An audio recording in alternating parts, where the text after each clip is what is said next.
नमस्कार किसान साथियों, कैसे हैं आप। उम्मीद करता हूं बहुत ही बढ़िया होंगे। किसान साथियों, आज की वीडियो में हम बात करेंगे गेहूं की फसल में तीसरी सिंचाई और खाद के बारे में। गेहूं में आपको तीसरा पानी कब लगाना चाहिए और उसके साथ में आपको कौन से खाद उर्वरकों का प्रयोग करना चाहिए जिससे आपकी गेहूं की फसल एकदम शानदार हो, उसमें कोई भी किसी भी प्रकार की खाद उर्वरकों की कमी ना हो। आपकी गेहूं की फसल में जो बाली निकले वह लंबी मोटी और उसमें पूरा दानों का भराव हो, जिससे आपको उत्पादन में कोई कमी ना हो, आपका गेहूं की फसल का उत्पादन बिल्कुल शानदार निकले। इसके लिए किसान साथियों, वीडियो में हम आपको पूरी जानकारी अच्छी तरीके से बताएंगे। उससे पहले हमारा आपसे एक छोटा सा निवेदन है, जिन किसान भाइयों ने अभी तक हमारे चैनल को सब्सक्राइब नहीं किया हुआ है वह सभी चैनल को सब्सक्राइब कर लें, वीडियो को लाइक कर दें और ज़्यादा से ज़्यादा हमारे सभी किसान दोस्तों के साथ इस वीडियो को शेयर भी करें। किसान साथियों, गेहूं की फसल में तीसरा पानी आपको 60 से 65 दिन की अवस्था पर लगाना चाहिए। जब हम गेहूं की फसल में तीसरा पानी लगाते हैं तो उस समय पर हमारी गेहूं की फसल गवोट अवस्था पर होती है। गवोट अवस्था यानी कि गेहूं की फसल में बालियां बनने की प्रोसेस चलने लगती है, अंदर ही अंदर बालियों का निर्माण होने लगता है। गेहूं की गवोट अवस्था पर आपको कुछ बातों का ध्यान रखना बहुत ही ज़रूरी होता है गेहूं की फसल से शानदार उत्पादन लेने के लिए। पहला तो किसान साथियों, सिंचाई। गवोट अवस्था पर आपको एक सिंचाई जरूर करनी है, नमी की बिल्कुल भी इस समय पर कमी नहीं होनी चाहिए। और दूसरा है खाद उर्वरकों की कमी बिल्कुल नहीं होनी चाहिए। इस समय पर हमारी गेहूं की फसल तय करती है कि उसको हमें कितना उत्पादन देना है, क्योंकि अंदर ही अंदर जब बालियों का निर्माण होता है तो जितनी लंबी मोटी और अधिक दानों वाली बालियाँ निकलेगी उतना ही हमारा उत्पादन निकलेगा। ऐसे में हमारी गेहूं की फसल को अगर किसी भी खाद उर्वरक की कमी महसूस होती है तो वह कमी हमारी बाली में भी रह जाती है, जिस कारण से हमारा उत्पादन कम निकलता है। तो किसान साथियों, पहला तो आपको इस समय पर एक सिंचाई करनी है, तीसरी सिंचाई गेहूं की फसल में इसी समय पर की जाती है।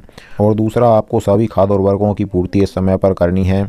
इस समय पर किसान साथियों, खाद उर्वरक में आपको ध्यान रखना है कि आपको ज़मीन में किसी भी खाद उर्वरक का प्रयोग इस समय पर नहीं करना है, क्योंकि हम जो भी ज़मीन में खाद देते हैं वह जड़ों द्वारा हमारी गेहूं की फसल को मिलता है।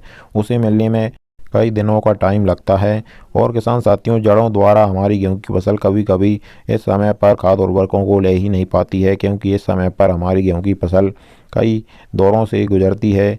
अधिक ठंडी के कारण से हमारी गेहूं की फसल में स्ट्रेस आ जाता है, तो उस कारण से वह सही से भोजन नहीं बना पाती है। लेकिन अगर हम जो पत्तियों द्वारा स्प्रे द्वारा गेहूं की फसल को खाद उर्वरक देते हैं तो वह तुरंत ले लेती है और पत्तियों द्वारा सीधे जड़ में पहुंच जाता है। वह 102 दिन में ही हमारी गेहूं की फसल पर उसका असर दिखने लगता है। इस समय पर हमारी गेहूं की फसल को फास्फोरस, पोटास, जिंक, बोरोन जैसे कई तत्वों की आवश्यकता होती है। इसके लिए किसान साथियों, आपको इस समय पर NPK 05234 लेना है।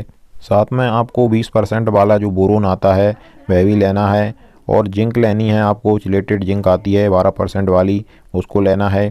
और इन्हीं के साथ में आपको लिक्विड सागारिका भी ले लेनी है। गवोट अवस्था पर स्प्रे के लिए हमारी 4 चीज़ें हो जाती हैं: NPK 05234, जिंक, बोरोन और सागारिका। इनकी मात्रा की बात करें तो NPK 05234 1 kg लेना है आपको 1 एकड़ खेत के लिए। जिंक 100 ग्राम लेनी है 1 एकड़ खेत के लिए।